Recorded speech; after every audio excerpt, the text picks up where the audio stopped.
Bom dia, boa tarde, boa noite. Não sei qual horário você está assistindo, mas espero que seja uma palestra de muito conhecimento para você, certo? Hoje eu vou abordar um pouquinho sobre nutrientes e sistema imune, como melhorar a imunidade frente à pandemia do SARS-CoV-2. Antes disso, né, eu acho que eu preciso me apresentar para vocês saberem quem está falando. Então, eu me chamo Rodrigo Luiz Tagino Dutra, eu sou mestre em Ciência e Tecnologia dos Alimentos pela UFPB. Eu tenho algumas pós-graduações na área, como é o caso da terapia nutricional interal e parenteral, nutrição clínica e estética e cuidados paliativos. Eu também tenho outras pós, porém em outras áreas distintas.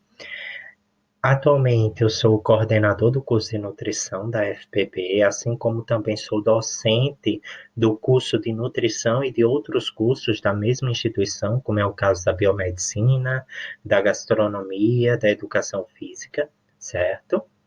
E eu também atuo em outras áreas e em outras instituições, como é o caso da Unilé Editora, que eu sou professor, tutor e também produzo material intelectual para eles. Além de que também eu sou nutricionista do Hospital Residencial, onde eu atuo principalmente com pacientes críticos, pacientes internados, certo? Que fazem regime em home care. Esse é um pouco sobre eu, e aí eu vou abordar hoje um pouquinho sobre tudo que seja voltado sobre essa parte clínica, certo? E como melhorar a nossa questão da imunidade. Entretanto, é muito importante a gente sempre se lembrar que antes mesmo de nós entrarmos lá no ponto de quais são os alimentos que vão me ajudar a melhorar a imunidade, primeiro eu tenho que conhecer quem é o Covid-19, quem é o SARS-CoV-2, quem é esse indivíduo que mexeu tanto com nossa vida, né? Então, quando a gente fala o Covid-19, esse vírus, ele pertence a uma família que são dos coronavírus. E quando a gente fala dos coronavírus, o Ministério da Saúde, ele tem uma definição, certo? Essa definição eu retirei do Ministério da Saúde e do processo de capacitação dos profissionais da área de saúde ao qual o Ministério efetuou. O Ministério, ele diz o seguinte: os coronavírus causam infecções respiratórias e intestinais em humanos e animais, sendo que a maioria das infecções por coronavírus em humanos são causadas por espécies de baixa patogenicidade, levando ao desenvolvimento de sintomas do resfriado comum. No entanto, podem eventualmente levar a infecções graves em grupos de risco, idosos e crianças.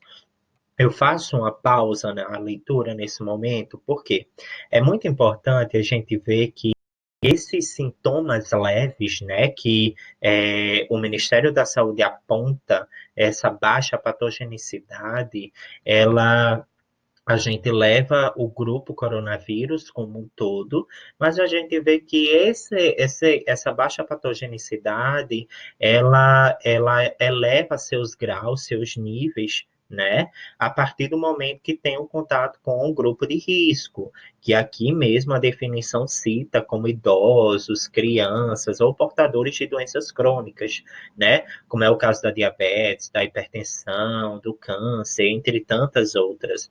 Então, a gente verifica que esse grupo, essa infecção que se dá a nível respiratório, né, ela atinge muito essa área, essa população mais vulnerável. Entretanto, isso não significa que um indivíduo saudável, sem estar dentro do grupo de risco não pode manifestar sintomas mais graves, que é o que a gente está vendo, né, no decorrer dessa pandemia. A gente está vendo que, claro, que o grupo de risco ele é muito mais vulnerável, entretanto, sim, acontece de alguns indivíduos eles terem, certo? Esses sintomas mais exacerbados, né? Mesmo eles não tendo nenhum tipo de manifestação, de patologia pregressa, certo?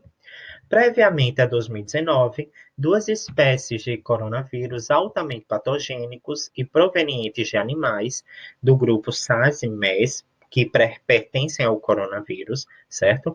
Foram responsáveis por surtos de síndromes respiratórias agudas graves, que é o que a gente conhece como a SARA, certo? Como a SARA. É, O espectro clínico não está descrito completamente bem, como não se sabe o padrão da letalidade, mortalidade, infectividade e transmissibilidade. Ainda não há vacina ou medicamento específico disponível. Atualmente, o tratamento é de suporte inespecífico. O que isso quer dizer? O Ministério da Saúde ele deixa bem claro que a gente não tem uma vacina ainda, que nós não temos um medicamento com 100% de efetividade contra o coronavírus. Ainda se há muitos estudos sobre questões farmacológicas e também de vacina, né, para que possa realmente vir a ser utilizado como um processo de tratamento com protocolo e tudo. Certo? Então a gente ainda tem essa grande lacuna. Claro, por ser uma patologia totalmente nova, né, uma infecção totalmente nova que vem acometendo e que a gente vem descobrindo coisas novas todos os dias, né? Assim como as manifestações clínicas, que são muitas e que nem todas acometem a todos os indivíduos com a infecção. Então, ainda se é necessário muitos estudos, e o Ministério da Saúde ele deixa claro isso. Quando a gente vai ver a questão do coronavírus e sua estrutura, a gente vê que a estrutura dele, que forma geralmente essa coroa, essas proteínas, certo, em forma de coroa, elas mostram, né, que ele tem uma grande facilidade de penetrar nessa célula. Então, ele consegue abrir rapidamente essa membrana celular devido, principalmente, ao trímero de glicoproteína da espícula, como vocês estão vendo, que forma realmente essa coroa nesse vírus, e aí ele consegue fazer essa abertura e, posteriormente, invadir a célula, replicar, e aí depois esse indivíduo ser um disseminador dessa infecção. Quando a gente fala um pouquinho desse início do coronavírus, de onde veio o coronavírus, ainda se há muitas especulações. A gente sabe que os animais silvestres, alguns animais silvestres, como é o caso do morcego, eles são um depósito desse tipo de vírus naturalmente, é algo natural.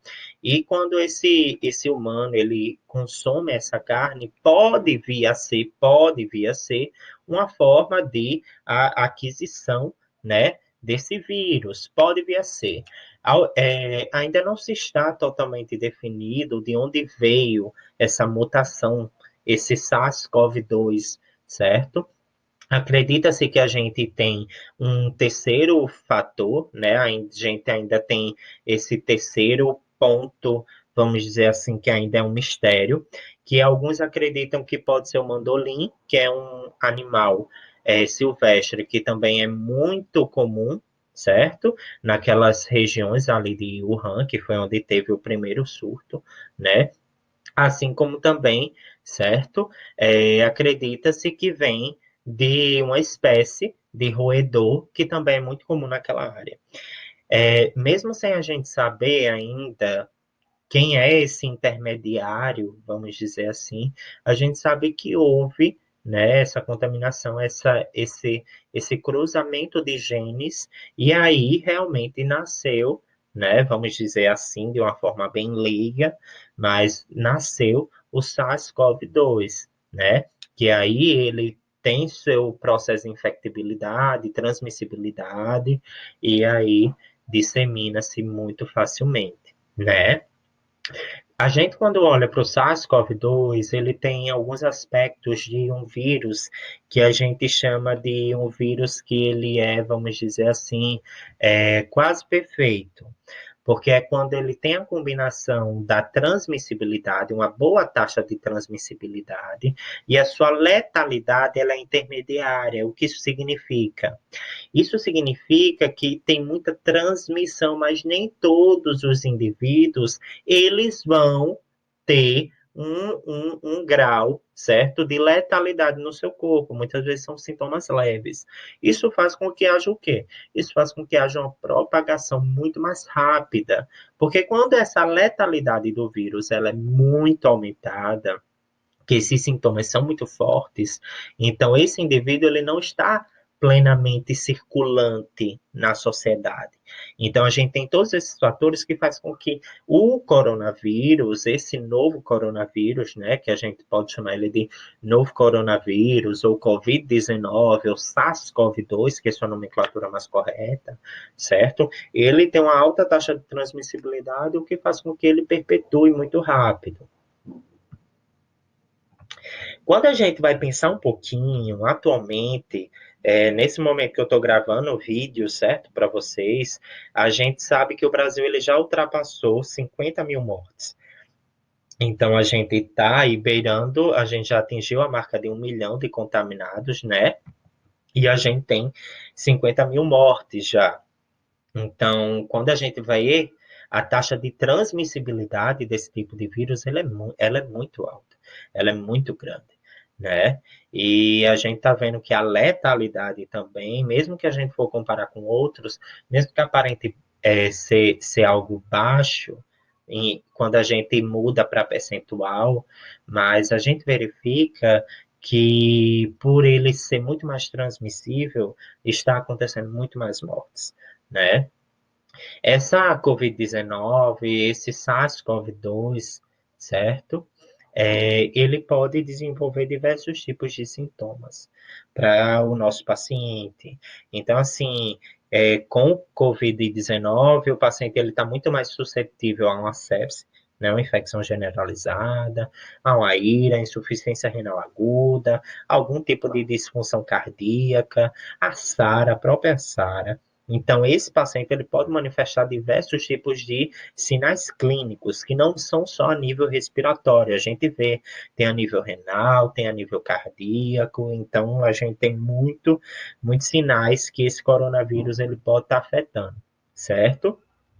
A pneumonia viral, que é causada pelo coronavírus, pelo SARS-CoV-2, na sua forma grave, que se chama SARA, né? Ela produz o que? Uma hipoxemia grave, refratária. Então, esse paciente, ele apresenta essa hipoxemia, certo? Que aí nada mais é, de uma forma bem simples, é o nível de oxigenação baixo nesse sangue, de uma forma bem leiga, certo? E também ele tem uma resposta lenta ao processo de oxigenoterapia, que é de oxigenação mesmo, de estar ali no ventilador mecânico esse paciente, certo?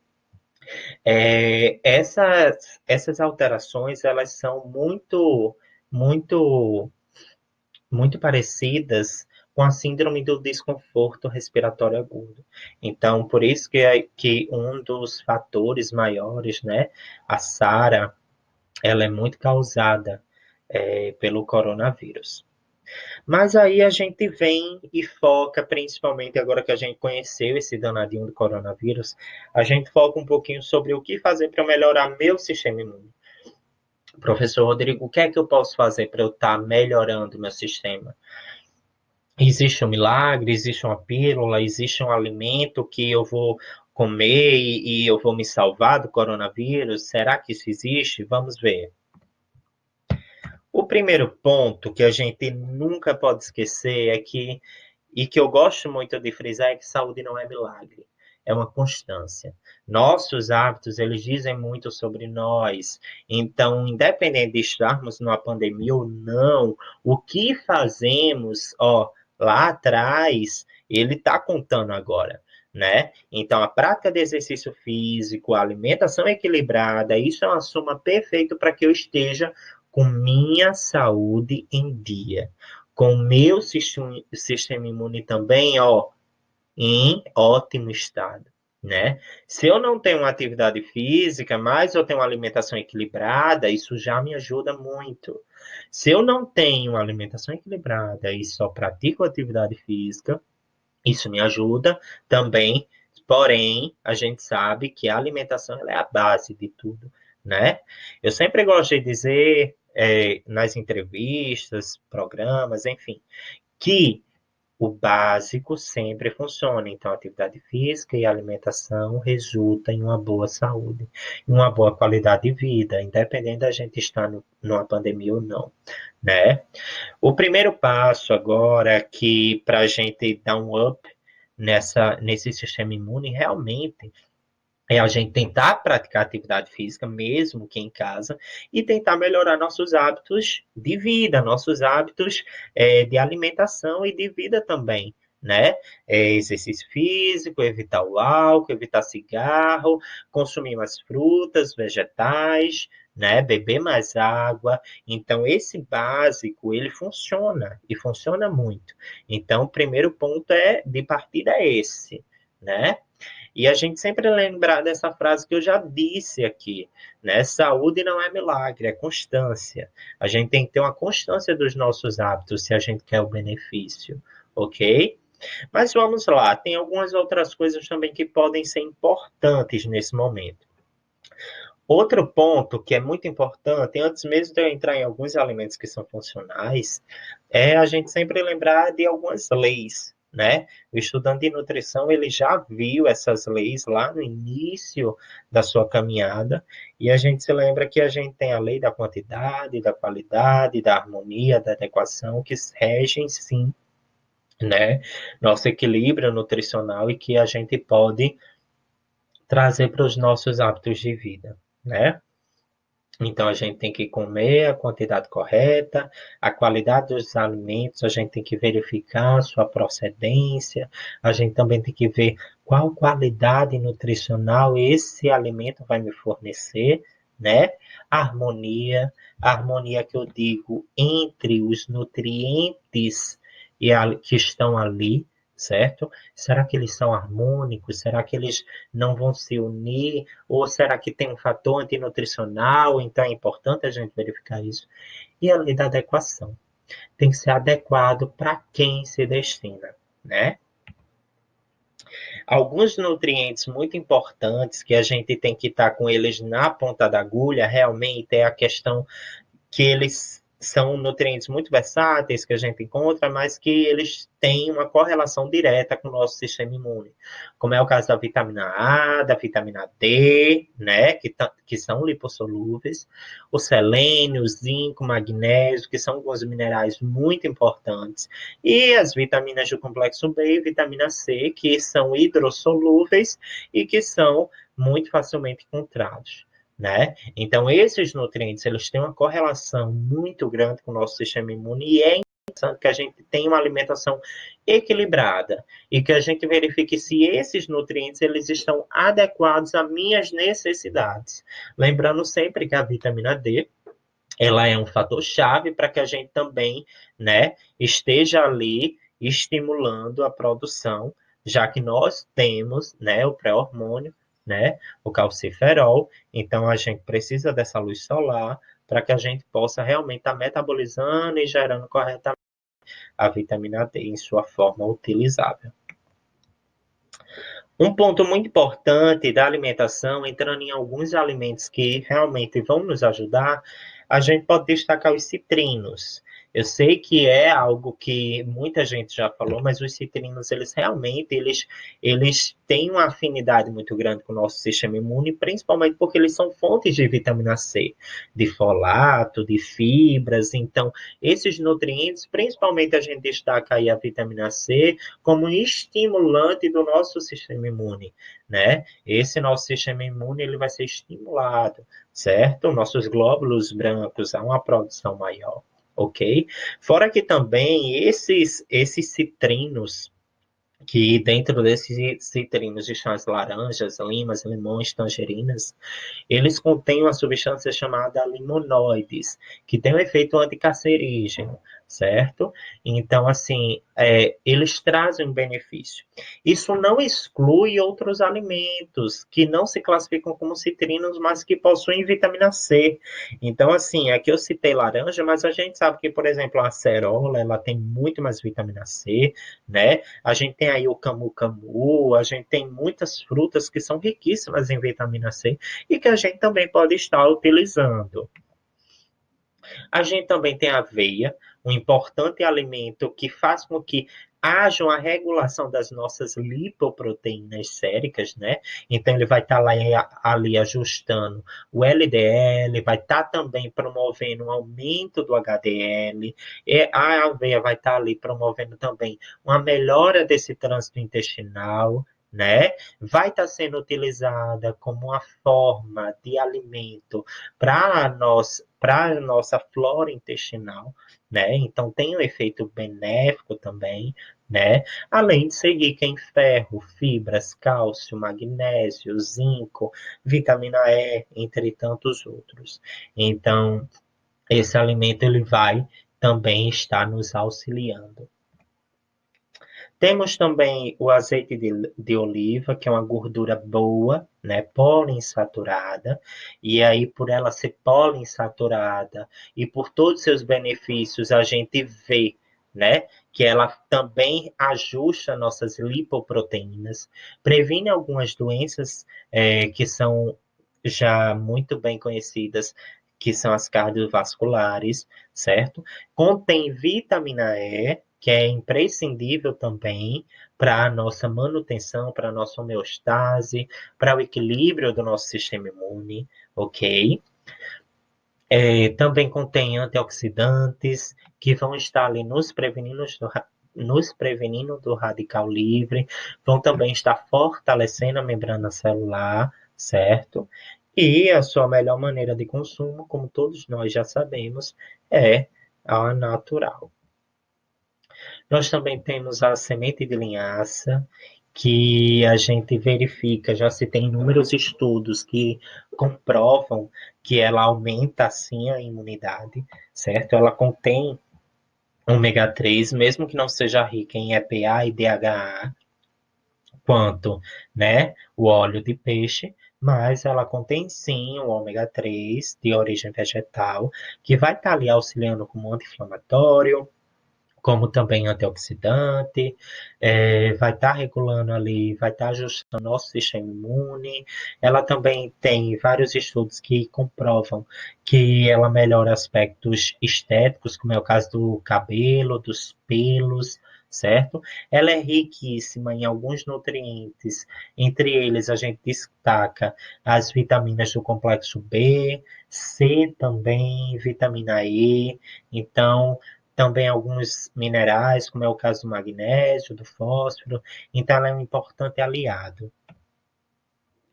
O chá verde, ele tem um efeito anti-inflamatório, certo? Então a gente e também é rico em alguns tipos de compostos antioxidantes, como é o caso da catequina, certo? E, assim, por ele conter esses metabólitos secundários, por ele conter esses antioxidantes, ela é um importante fortalecedor da membrana também, né? Causa também um equilíbrio hidroeletrolítico, muitas vezes, tem um efeito anti-inflamatório. Entretanto, esse chá verde, ele tem que ter alguns cuidados com alguns grupos mais vulneráveis, como é o caso das gestantes, lactentes, portadores de alguma doença cardiovascular, que não se é tão indicado, certo, o consumo desse tipo de bebida. Também vale salientar que o consumo do chá verde ele não é tão interessante junto de fontes de ferro. Por quê? Porque ele tem um efeito quelante, ele se une, certo, ao ferro, e aí tem esse efeito antinutricional que faz com que esse ferro ele não seja absorvido. A gente também tem o alho, que tem o efeito de redução da pressão arterial, regula também os nossos níveis de lipoproteínas. Então, ele está ali também reduzindo o LDL, melhorando o HDL, certo? Ele tem um efeito antioxidante. A alicina, que é uma substância presente no alho, também tem esse efeito anti-inflamatório, ele tem um efeito também, certo? Que muitas vezes a gente chama coligogo, certo? Então, ele tem todos esses efeitos benéficos. É, Entretanto, tem alguns cuidados com esse tipo de alimento que, né, ele deve ser evitado após cirurgias e uma das observações, alguns estudos eles têm mostrado uma relação interessante entre o alho e o processo da amamentação, certo? Onde se indica o consumo desse alho para lactentes, porque melhora o gosto, certo? Do leite materno. Então, assim, é um alimento que ele tem inúmeras funções aí já comprovadas e que estão, sim, auxiliando no nosso processo imunológico. Temos o vinho, que já é bastante conhecido, né? E aí o vinho ele atua principalmente na questão do resveratrol, esse resveratrol que tem um efeito antioxidante, né? E aí ele vai estar agindo frente aos radicais livres, protegendo a membrana celular. A gente sempre tem que lembrar que quando a gente está falando do efeito antioxidante, do efeito anti-inflamatório, são efeitos que eles têm função geral, né? Então, eles têm um benefício geral orgânico ao nosso corpo. Então, consequentemente, eles nos auxiliam nesse sistema imune, né? Porque reduz a inflamação, né? Ele reduz o estresse metabólico. Recomenda-se para homens 250 ml por dia de vinho tinto, ou então para mulheres 100 ml por dia. A gente também tem as sementes de abóbora, que é um subproduto, né? Que muitas vezes são descartadas, mas que são antioxidantes, ricas em vitamina E, melhoram o humor, alivia o estresse, combate o câncer, tem todo esse efeito que, consequentemente, auxilia a nossa imunidade. Eu gostaria de dizer que é bem rápido mesmo essa apresentação, até porque foi pedido pela comissão, mas que o principal ponto é que sempre quando a gente atinge o equilíbrio no que eu digo da alimentação, da atividade física e de tantos outros fatores que a gente sabe que é importante, né? Consequentemente, a gente atinge outros resultados que são muito benéficos, como é a questão do nosso sistema imunológico estar adequado para enfrentar, né, essas novas doenças, né, essas novas infecções. Então, o mais importante e que é de suma é imprescindível que a gente nunca esqueça é que o equilíbrio ele faz com que o nosso corpo ele esteja em homeostase. Se o nosso corpo ele está equilibrado, se ele está adequado, se ele está estável, nosso corpo estará muito mais preparado para qualquer tipo, né, de agente estranho. Então é isso. Muito obrigado e espero que eu tenha contribuído com vocês.